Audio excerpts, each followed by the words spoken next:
Welcome to my channel. তোমাদের সুমন। তো new blog তোমরা দেখতে পাচ্ছ এখন দীঘাতে যে জগন্নাথ মন্দির হয়েছে সবাই নিশ্চয়ই শুনেছো। তো এখনও মন্দিরটা ওপেন হয়নি, তো আমি তোমাদের দেখাচ্ছি দীঘার যে গেটটা, শুধু দেখো জগন্নাথ মন্দিরের যে ঢুকার যে গেটটা।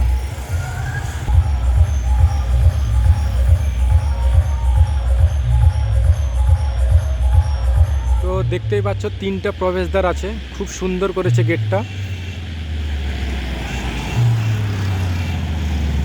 ভিউটা খুব সুন্দর হয়েছে গাইস, তোমরা দীঘা এলে নিশ্চয়ই সবাই দেখতে পাবে।